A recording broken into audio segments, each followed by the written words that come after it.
तो अच्छा, मुसलमानों को मैंने हर जगह पे देखे। अभी जब मैं आ रहा था तो लड़के मोटरसाइकिल चला रही हैं, बुर्का भी हम्म। पहना हुआ है, हम्म। और खूब कमाल से हो रहा है। दुकानों पे लोग खड़े हैं। ये इतना झूठ है हम्म। कि उसको कंडेम करना चाहिए। हो रही है। और ये जो 23 किलोमीटर का ब्रिज है अक्रॉस द पार्क स्ट्रेट जो है, ये काफ़ी देर से ये आइडिया था। इसी दौरान इंडियन गवर्नमेंट का जो सबसे बड़ा और बेहतरीन फैसला था वो था कॉन्स्टिट्यूशन यानी कि आइन को ड्राफ्ट करना। हाँ, नॉर्दर्न इंडिया में कुछ फसाद हुए हैं, जिसकी खबर जब आई है, कुछ कर्नाटका में कुछ हुआ था, ये वो 1.4 बिलियन के मुल्क में अगर ये हो जाए कहीं तो अफसोस की बात है।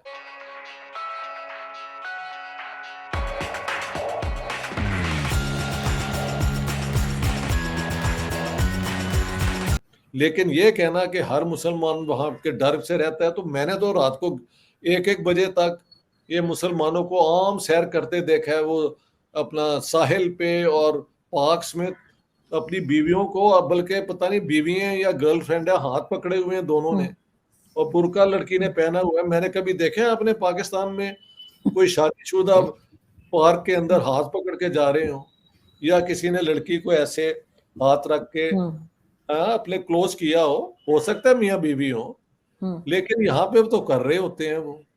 और पाकिस्तान में मैंने देखा नहीं, बेचारी कोई लड़की किसी लड़के के साथ जाए तो उसको आवाजें लगानी शुरू कर देते हैं, और कहीं बैठ जाए तो आ जाते हैं कि निकाहनामा हमें दिखाएं। मैंने बहुत केसेस देखे हैं इस किस्म के सर, फैसले। जावलक के जमाने में सुना था कि निकाहनामा पूछना शुरू कर देते थे। अब भी पूछते हैं या नहीं पूछते, लेकिन अभी भी जो आम मिडिल क्लास की लड़की है, वो कोई कभी रात के 10-11 बजे अकेली फिर सकती है रोड पे? ये बताओ जरा तुम।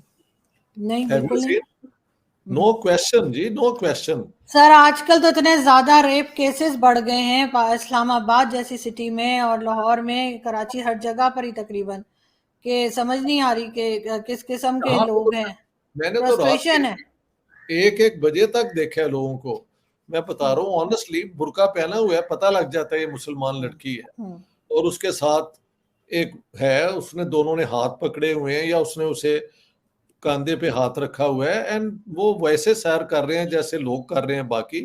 ना कोई उनकी तरफ देखता है, ना कुछ होता है। तो और सर ये मेरे जो लिए, हमारे टीम। जी।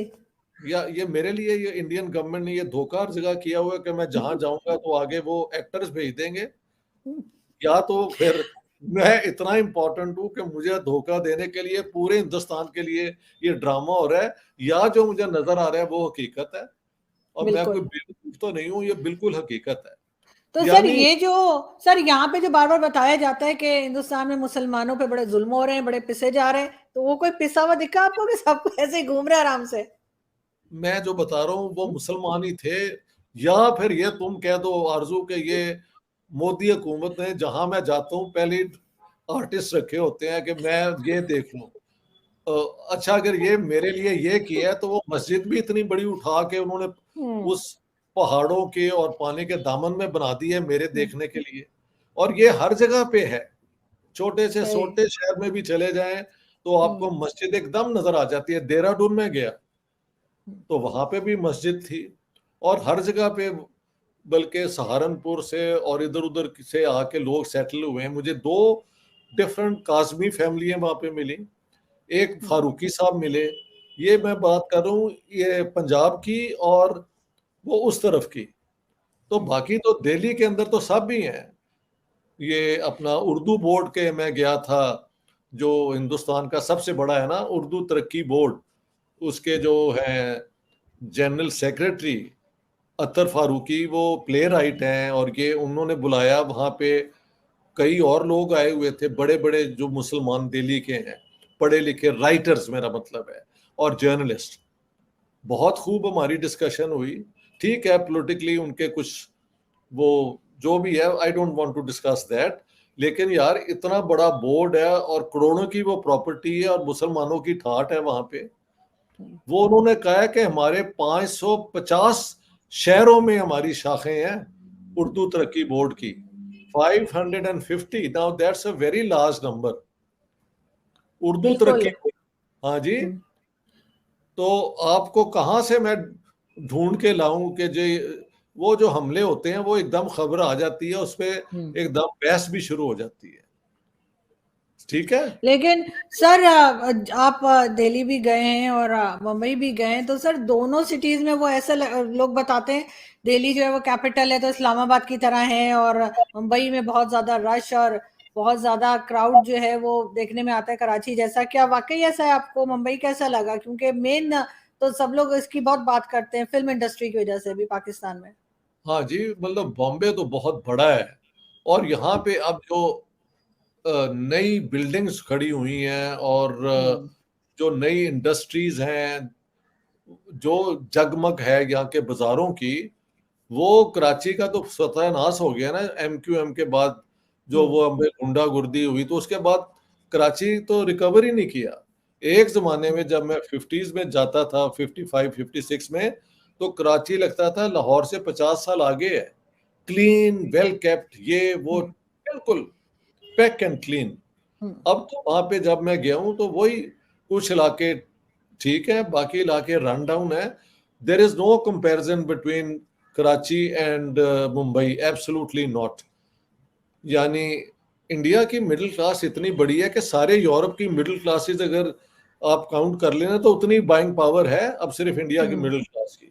और इस्लामाबाद और अपना दिल्ली का तो कोई कंपैरिजन ही नहीं है। इस्लामाबाद तो अपस्टार्ट सिटी है, यानी एक बनाई गई है। दिल्ली तो पूरी हिस्ट्री है उनकी 2-2.5 हजार साल पहले की, और उसकी टक्कर पे अगर कोई शहर था तो वो लाहौर था। अब लाहौर के अंदर भी अफसुर्दगी वही है, क्योंकि जहाँ पे इंडस्ट्री नहीं लगेगी, जहाँ पे लोगों के पास नौकरी नहीं होगी, तो वो एक पैसिमिज्म आ जाएगी। वैसे तो लाहौरी मिजाज एक जॉयफुल है, तमाशबीन है।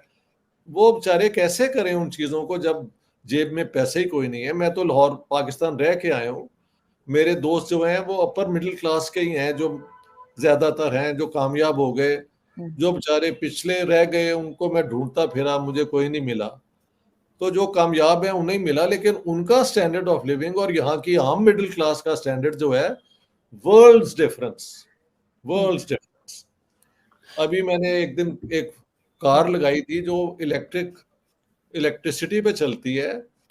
300 से 400 किलोमीटर्स पे वो एक, वो कहते हैं चार्ज करने पे, तो उसका वो बता रहे थे लेस देन 1 रुपी रनिंग कॉस्ट है। Can you believe it? So India ने हर, क्योंकि बेसिक बुनियाद इंडिया की फॉरवर्ड जाने की है, solid scientific education, technical education. उन्होंने सोशल साइंस और इसको भी बिल्कुल आजाद रखा हुआ है। उसमें थोड़ा हिस्टोरिकल रिविजनिज्म यहाँ पे हो रहा है, उस पर क्या बात हम करें, वो ये इंडिया वाले खुद ही उसे डील कर लेंगे। मगर उनका स्टैंडर्ड, उनकी किताबें जो मुझे मिली हैं, मैं पढ़ भी रहा हूँ साथ साथ, वो एक दुनिया ही और है। दिसंबर 1946 से दिसंबर 1949 तक 300 बेहतरीन लोग पूरे इंडिया से जमा हुए with single common goal and that was to make the constitution। Indian constitution की वजह से वहां पर दो बड़े इनकलाब हुए, एक था नेशनल और दूसरा सोशल। नेशनल रेवोल्यूशन ये था कि कॉन्स्टिट्यूशन ने इस बात को बिल्कुल वाजे कर दिया कि मुल्क में डेमोक्रेसी होगी, जमहूरियत होगी और लोगों को जीने की आजादी यानी कि लिबर्टी होगी। इंडियन कॉन्स्टिट्यूशन का सबसे बड़ा कमाल और इनकलाब है ही ये पॉइंट। इसी की वजह से आज तक वहां पर किसी भी मिलिट्री डिक्टेटर ने मिलिट्री कू करने की जरूरत नहीं की। सोशल रेवोल्यूशन ये था कि खवातीन, लोअर कास्ट के लोग और अलग मजाहिब के लोग सबको इक्वल कर दिया गया, ताकि मुआशरे में कोई डिस्क्रिमिनेशन, कोई हेट्रेड, कोई नफरत ना रहे। स्पेशली अनटचेबल्स के लिए रिजर्व्ड सीट्स रखी गई लेजिस्लेचर में। यहां पर डॉक्टर BR अम्बेडकर का नाम लेना बहुत जरूरी है। इंडियन कॉन्स्टिट्यूशन डॉक्टर अम्बेडकर का सबसे बड़ा तोहफा है इंडिया के लिए। उनका ताल्लुक दलित कम्युनिटी से था, लेकिन he never let it be a hurdle in his way. अगर पाकिस्तान और इंडिया की तारीख में कोई सबसे बड़ा डिफरेंस है तो वो इस कॉन्स्टिट्यूशन का ही है। इंडिया ने पार्टीशन के 3 साल के अंदर अंदर अपना आईन डिक्लेयर कर दिया, जबकि हमने आधा मुल्क गवा के पार्टीशन के 25 साल बाद अपने आईन को तकमील दिया।